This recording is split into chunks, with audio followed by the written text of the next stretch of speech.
Gracia of Libreville, Gabon. A marine kingdom agent overcomes pastors through fornication and replaces his anointing with demonic power. Everything started from my birth through the name I was given. It culminated when my father and mother got divorced. My mother gave me the name of Gracia, which is the name of a water siren that dwells and rules in the Pacific Ocean. After their divorce, my mother sent me to live with her senior sister. When I was living there, things were really not good for me and my education. I became a delinquent and started to go out with women. I got myself into lesbianism. I was also going out with men. I became a prostitute. Then my auntie decided to hand me back to my mom. When I got back to my mother, I began to hang around with girls who were in beauty and fashion. I discovered and became attracted to the celebrities' lifestyle, and I had the desire to be rich and recognized. I became fascinated with fame and the celebrity lifestyle, fashion, and music. I began to dream of becoming like them. I was especially struck by the Kardashian family. I wanted to be like them. Then one of my friends told me, "It is possible to get all this wealth and be beautiful. I can show you someone who can help you get where you want to go." That friend of mine was a Muslim, but she was also in the occult, and she was a marine kingdom agent. She failed to mention that the person she was talking about was not a human being. She said, "We are going to see a woman." But she did not specify that the woman was a siren in the Monda River. At this stage of my teenage life, I have become disrespectful to my mother. I did not care what she thought, and I have no consideration of what she was saying. I was doing what I wanted.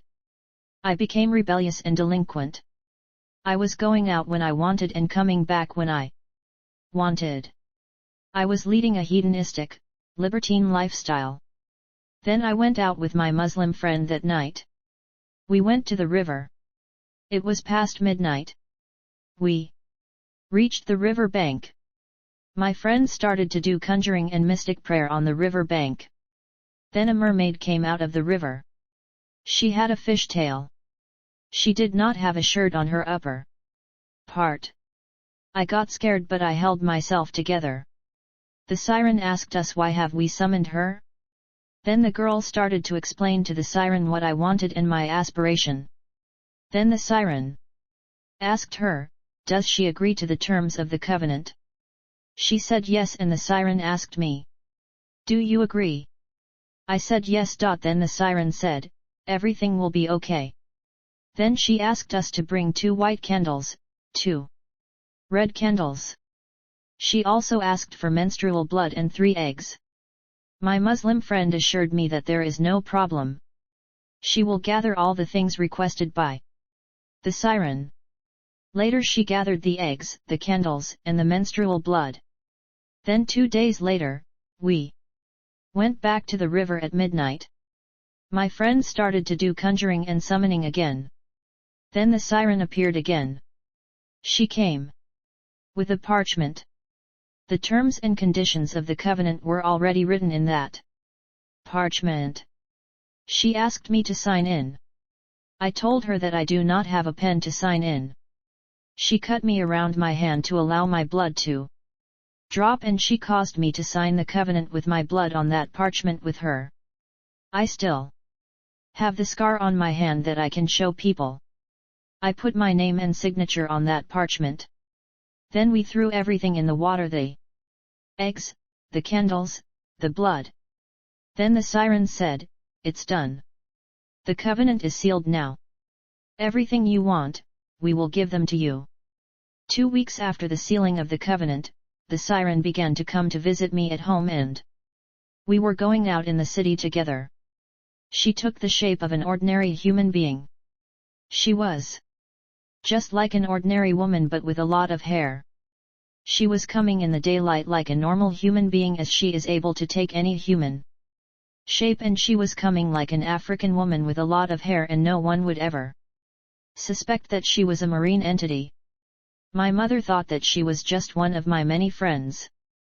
I was no longer close to my Muslim friend who brought me to her. The siren became my closest friend. She commissioned me to sleep with married men in order to destroy their families. Every month I was given a specific number of men to sleep with. My parents were divorced when I was young. I did not like married men with families or couples who were together. I thought they didn't deserve to be together. I did not experience real family life. As a consequence of the divorce, I was affected psychologically, so I was jealous. I could not tolerate seeing a family together. I wanted to destroy families.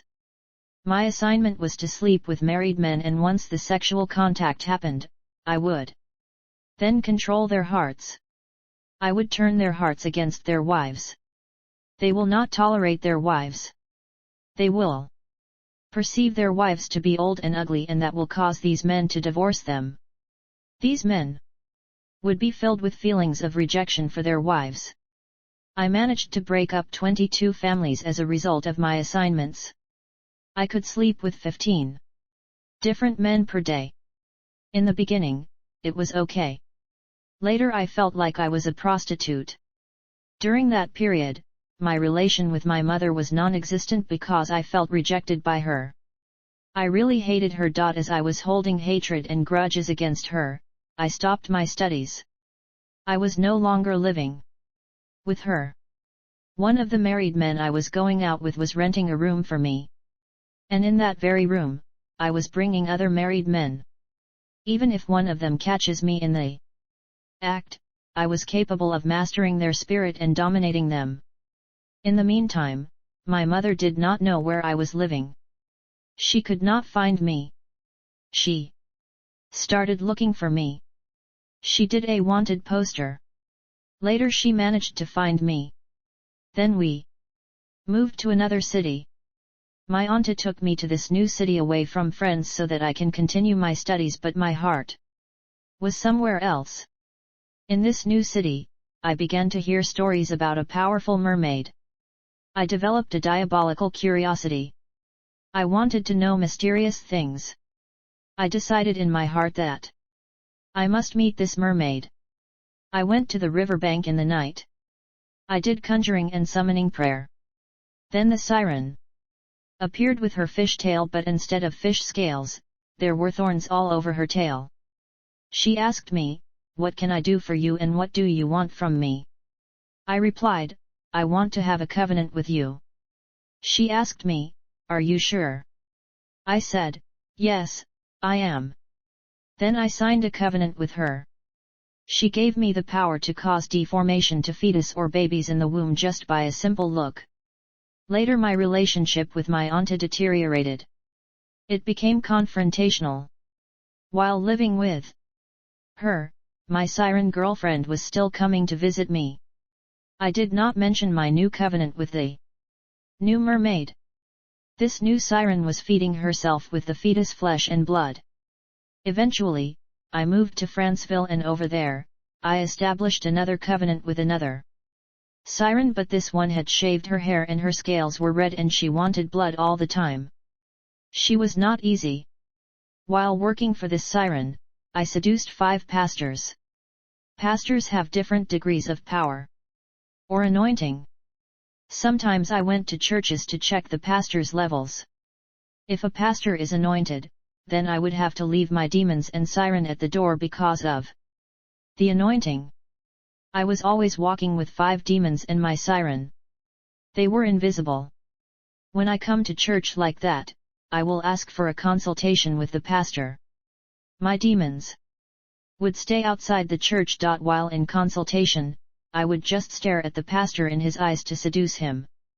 Once the pastor is seduced, I could then control and dominate him. Later I was then assigned to sleep with 30 men in 1 month. In this assignment, pastors were the prime target, followed by the married men. It was tough because other men were refusing and pastors were difficult. In this case, I would write their names on a blank sheet of paper and go to the river. I would break eggs on their names by quoting their names and doing incantations so that they can be dominated and forced to change their minds. I targeted pastors and I managed to seduce 5 of them. I was attending and joining churches for this purpose. Christians and pastors are always protected and barricaded in flames of fire. That is why my siren and demons had to stay outside when I attend churches. It is easy to know if a pastor is in truth or in sin or in holiness because Christians' aura and flames of fire are always very visible. One day I visited a church, but because it was a dead church, I managed to enter inside with my 5 demons and my siren. I asked to talk with the pastor. While talking, I managed to bewitch him through my eyes and I seduced him. The moment I had sexual contact with any pastor, what will happen is that the pastor's anointing will leave him and his flames will go off. As a result, he will come under my manipulation. I will replace his anointing with demonic power. The pastor will not realize it. He will continue to pray for people. They will be healed, but that healing in itself is the transfer of demonic power I bestowed upon him. While sleeping with pastors or married men, there was also a transfer of demons. As a result, the people that the pastors pray for will have problems because the power he is releasing is not of God anymore. Now in that list of 30 people given to me by that siren to sleep with, pastors or men of God were the priority. So I had to sleep with 15 pastors and the remaining 15 were married men. When I reached the end of the month, I could not fulfill my obligation. Then the siren of Maunda said, because you are unable to fulfill your obligation, then you must in the minimum sleep with a pastor. I had to travel from church to church to try and seduce a weak pastor, which was not easy. As I was delinquent, I got pregnant. I had a baby. Although it was a cesarean, it was okay. The baby was kept by my sister who was a born-again Christian. Now the sirens were pressuring me to offer my baby as a human sacrifice to them, but thank God who kept the child. One day the siren came again and said, I want your child. As I was angry, I said, go get her. She is with my sister. Then the siren said, you gonna get her and bring her to me. She was upset as she feeds herself with babies and fetuses. When it was night, I went out of my body and I traveled to my sister's place, but because she was a born-again Christian, her house was surrounded and barricaded by flames of fire. I tried hard, but it was risky and dangerous. I said to myself, if I continue I could lose my life. I came back home. The siren asked, where is the baby? I replied, I tried but I could not. Maybe you should. But I don't know whether she went or not. After some time, I became pregnant again. I was forced to abort in order to allow the siren to feed herself with the baby. After I aborted my baby, she ate the baby and drank the blood. Later she asked for another baby for sacrifice. As I refused to give her my baby, she asked me to give my tube to her. I gave it to her. I no longer had a tube to give birth to a child. I no longer had menstrual blood. As I was in covenant with 3 sirens, one of them especially that of Maunda, I could meet her only through out-of-body travel or astral traveling. From my room, I will close the door to avoid suspicion, or I will go to the bush and I will lay down and do out-of-body travel. When out of the body, I can differentiate easily between a Christian and an unbeliever. I can also see the difference between Christians. There are newly converted Christians with little fire. There are backslidden Christians with the fire going off, and there are holy Christians full of flames of fire. When I do out-of-body traveling, I see a lot of things, especially about Christians. When a Christian sleeps in the night, a lot of things happen. When I fly in the night, there are just 2 categories of humans. There are Christians' houses surrounded by flames of fire, which is very dangerous, and there are non-Christian houses with no rooftops. We were able to enter this kind of house, and so bad things Matthew 13:25. But while everyone was sleeping, his enemy came and sowed weeds among the wheat, and went away. We were also capable of seeing through the rooftops of newly converted baby Christians. We would then sow things that will cause them to sin, and the moment they sin, their little flames would be turned off. Sin makes the Christian unprotected. Their flames of fire will turn off and their protection removed. If a Christian is surrounded by flames, we will investigate whether he has non-converted friends. Once we identified one, we will sow things in him so that he becomes a stumbling block to that Christian. He will serve as a bridge to us. As a consequence, the protective flame covering the house will be removed because of sin. There was a Christian that was so hated by these mermaids. She insisted that I must sleep with that Christian at all cost. He went to Libreville. I followed him there, and over there, I was staying with my family. I made a decision that this Tuesday I have to sleep with him or I will cause him to die in an accident here in Libreville. I had an uncle and a friend. They invited me to a Christian crusade. At this stage of my life, I was tired of the occult and its restrictions, but I was afraid. I knew that my life was on the line if I break the law. I decided to attend the Christian crusade. I said to myself, this is an opportunity to seduce Christians. I came and entered the church building with my demons instead of leaving them outside as I thought there was no power and no anointing. Now when the pastor was preaching, I noticed that the demons who were walking with me were leaving one by one. And the more the pastor preached, the more I felt something setting me free. There was anointing covering me. I found myself in front of the church altar. Then God showed the pastor that there was a water siren in the church. This was the beginning of the conversion process. The following day I was baptized with water. It was a very long and hard process because these sirens continued to appear to me.